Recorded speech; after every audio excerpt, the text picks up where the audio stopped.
नमस्कार दोस्तों। इस वीडियो में हम लोग एनसीईआरटी के एग्जाम्पल नंबर 6 को देखेंगे। इसमें मेथड ऑफ सब्स्टिट्यूशन के कुछ सवाल हैं, इसको हम लोग देखेंगे। तो चलिए पहला सवाल को देखते हैं। पहला सवाल कह रहा है integral sine cube x cos square x d x, मतलब इसका हमें इंटीग्रल निकालना है एक्स के रिस्पेक्ट में। तो चलिए देखते हैं इसको कैसे निकालते हैं। तो पहला कह रहा है integral sine cube x cos square x d x. तो साइन कॉस है, तो एक चीज़ ध्यान दीजिए, साइन क्यू को हम लोग ऐसे लिख सकते हैं sine square x cos square x, और यहाँ जो साइन एक्स बचा है इसको हम लोग साइन एक्स और फिर डी एक्स लिखते हैं। क्यों ऐसा लिखा है बताता हूँ।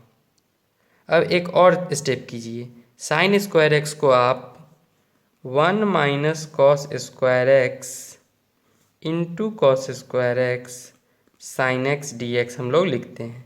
अब इसको एक बार यहीं पे छोड़ दीजिए। अब ध्यान दीजिए, ऐसा हम लोगों ने क्यों किया? क्योंकि हम लोगों ने देखा कि कॉस एक्स का जो डिराइवेटिव होता है वो माइनस साइन एक्स होता है, और यहाँ यदि हम लोग साइन एक्स डी एक्स बाहर कर देंगे और साइन स्क्वायर एक्स को 1 माइनस कॉस स्क्वायर लिख देंगे तो ये हमारा सवाल सॉल्व होगा। तो देखिए कैसे, put t equal to cos x हम लोगों ने किया। अब इसको डिफ्रेंशिएट करेंगे तो d t equal to minus sine x d x आ जाएगा। अब माइनस साइन इधर करेंगे तो minus d t equal to sine x d x आ जाएगा, और यहाँ साइन एक्स डी एक्स आ गया हुआ है। तो हम लोग कर देते हैं 1 माइनस कॉस एक्स को टी किया तो T square into cos x है टी, तो टी स्क्वायर, और sign x d x minus d T है तो डी टी, और यहाँ माइनस साइन लगा देंगे। सवाल को हम लोगों ने सब्स्टिट्यूट करके एक तरह से आसान फॉर्म में रिड्यूस कर लिया है, हम लोगों ने ट्रांसफॉर्म कर लिया है दूसरे वेरिएबल में। इंटीग्रेशन ऑफ सब्स्टिट्यूशन मेथड यही है ही कि उसको हम लोगों ने एक्स को हम लोगों ने टी में ट्रांसफॉर्म कर लिया है।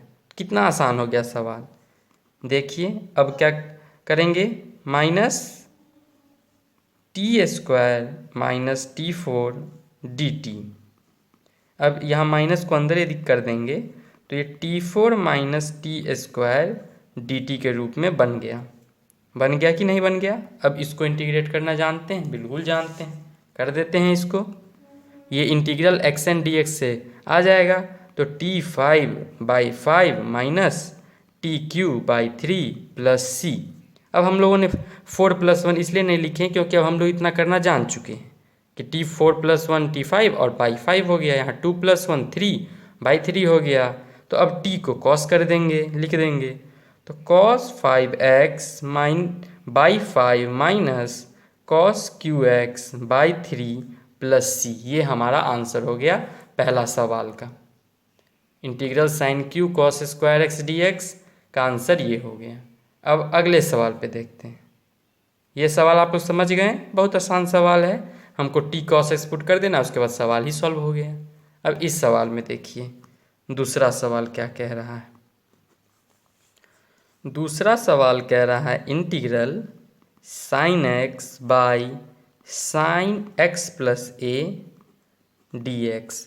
तो यहाँ एक चीज़ देखने की बात है कि यहाँ x प्लस ए है और यहाँ साइन एक्स है, तो कुछ तो डिराइवेटिव के फॉर्म में आ नहीं रहा है, हम लोग को वहाँ पे लाना होगा। तो एक चीज़ कर सकते हैं हम लोग, साइन एक्स को देखिए हम लोग कैसे लिखते हैं, x plus A minus A by sine x plus a d x. यहाँ एक्स प्लस ए माइनस ए एक्स ही रह गया। अब बोलिएगा ऐसा क्यों किया भाई? कोई पूछ सकता है कि ऐसा क्यों किए? तो ऐसा इसलिए किए क्योंकि हम लोग साइन एक्स माइनस वाई का फॉर्मूला जानते हैं, sine x cos y minus cos x sine y होता है। तो उस फॉर्म में लिखिए इसको, साइन एक्स प्लस ए, यहाँ एक्स प्लस ए को एक्स मान लीजिए और वाई ए मान लीजिए, cos a minus cos x plus a sine a by sine x plus a. ये 11th में हम लोग ने ट्रिग्नोमेट्रिक फंक्शन में पढ़ चुके हैं। अब देखिए इसको तोड़िए एक बार, तो साइन एक्स प्लस से कट गया तो कॉस ए डी एक्स आया, minus cos x plus a by sine x plus a क्या होता है, cot x plus a, cot x plus a into sine a d x आया। यहाँ cos a constant है, एक कांस्टेंट टर्म है cos a, तो इसको बाहर करेंगे तो cos a integral d x minus sine a भी यहाँ कांस्टेंट है तो sine a integral cot x plus a d x आया। यहाँ तक समझने में कोई दिक्कत नहीं हुई होगी। देखिए x को हम लोगों ने क्या यहाँ x प्लस ए देखे तो यहाँ इसको x प्लस ए माइनस ए लिख दिए हम लोगों ने, बचा तो x ही, साइन x ही हुआ। अब इसको हम लोगों ने इसलिए किया क्योंकि इसको साइन a प्लस बी का फॉर्म हम लोग जानते हैं, x इसलिए नहीं बोल रहा हूँ x प्लस वाई क्योंकि यहाँ x से कन्फ्यूज़ ना करें, एक्स ए प्लस बी, तो यहाँ पे sign x plus A cos a minus cos x plus a sine a, और ऐसे किया तो यहाँ आ गया। अब ये तो इंटीग्रल डी एक्स आ गया आपको एक्स कॉस ए, इसमें कोई दिक्कत नहीं, और यहाँ साइन ए। अब यहाँ यदि पुट करेंगे टी को एक्स प्लस ए, कर लीजिए put t equal to x plus a, तो डी टी आ जाएगा आपका डी एक्स, क्योंकि x का x होगा और ए का तो जीरो ही हो जाएगा, तो d t by d x equal to 1, तो d t equal to d x आ गया। तो integral cot t d t, क्या ये हम लोगों ने पिछले लेक्चर में प्रूफ किया है इसको? बिल्कुल किया है, याद भी है हम लोग को, तो इसको लिख देंगे x cos a minus sine a, और integral cot t d t का क्या फॉर्मूला होता है, log sine t plus c, और यहाँ पे x cos a minus sine a और टी को एक्स प्लस ए लिख देंगे, तो log sine x plus a plus c, ये आंसर हो गया। ये आंसर हो गया आपका इस सवाल का दूसरा नंबर का। अब तीसरे नंबर सवाल पे हम लोग चलते हैं। तीसरा नंबर सवाल क्या कह रहा है, 1/1 plus ten x d x, कर देंगे इसको भी 1/1 plus ten x d x. तो कैसे करेंगे इस सवाल को, एक बार पॉज कीजिए और फिर बनाने की कोशिश कीजिए कैसे इस सवाल को हम लोग सॉल्व करेंगे। आसान है, थोड़ी सा सोचना पड़ेगा आप लोग को, सोचिए, पॉज करके सोचिए। चलिए इसको बनाते हैं। tan को हम लोग साइन बाई कॉस लिख सकते हैं, तो लिखिए भाई, तो 1/1 plus sine x by cos x d x. अब इसको कर दीजिए, इसको कॉस ऊपर चला जाएगा कॉस एक्स डी एक्स, और यहाँ cos x plus sine x आ जाएगा। कोई दिक्कत नहीं ये करने में आप लोग को, कोई दिक्कत नहीं। चलिए अब ये सोचने का कोशिश कीजिए कि जो डिनोमिनेटर में है इसका डिराइवेटिव क्या होगा।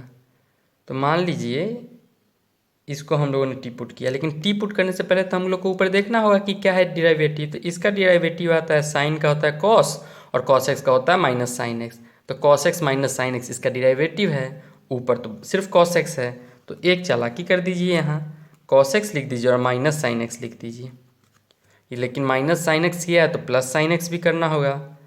अब प्लस साइन एक्स करेंगे तो फिर भी दिक्कत होगा, तो एक और चीज़ कर लेंगे, यहाँ नीचे कॉस एक्स, तो कॉस एक्स जोड़ देंगे, ऊपर तो सिर्फ एक कॉस एक्स है तो 1/2 से भाग दे देंगे, और नीचे लिख देंगे cos x plus sine x d x.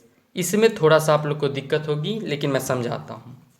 हम लोगों ने पहले ये सोचा, थॉट हम लोग को क्या आना चाहिए कि डिनोमिनेटर में cos x plus sine x है, तो इसका डिराइवेटिव क्या होगा। तो कॉस एक्स का होता है माइनस साइन एक्स और साइन एक्स का होता है कॉस एक्स, तो हम लोगों ने यहाँ कर दिया cos x minus sine x, और ऊपर तो न्यूमरेटर में कॉस एक्स है, और साइन एक्स यदि घटाया है तो हम लोग को साइन एक्स जोड़ना भी पड़ेगा, और साइन एक्स जोड़ने फिर देखिए यहाँ पे कि cos x plus sine x है, तो कॉस एक्स से जोड़ दूंगा मैं तो भाग भी लग जाएगा, तो कॉस एक्स जोड़ दिया और फिर यहाँ 2 आ गया तो हाफ से डिवाइड कर दिया, 2 कॉस एक्स ऊपर अब बचता है, लेकिन है तो यहाँ कॉस एक्स, तो यहाँ हाफ से भाग दे दिया। तो चलिए इसको सॉल्व करते हैं। Half integral cos x minus sine x by cos x plus sine x d x plus half, ये तो कट ही गया, ये और ये कट गया, तो डी एक्स बचता है।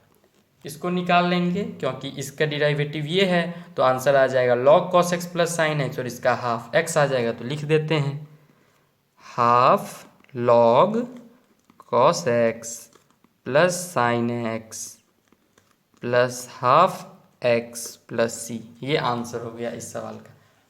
तो चलिए, इस वीडियो में हम लोगों ने एग्जाम्पल नंबर 6 को पूरी तरह से बना लिया है। ये भी बना लिया, ये भी बना लिया, ये भी बना लिया। तो यदि वीडियो आपको अच्छा लगा हो तो लाइक कर दें और चैनल को ज़रूर ही सब्सक्राइब कर दें कि आपको ऐसी पढ़ाई की वीडियो जल्दी से जल्दी मिल सके। धन्यवाद।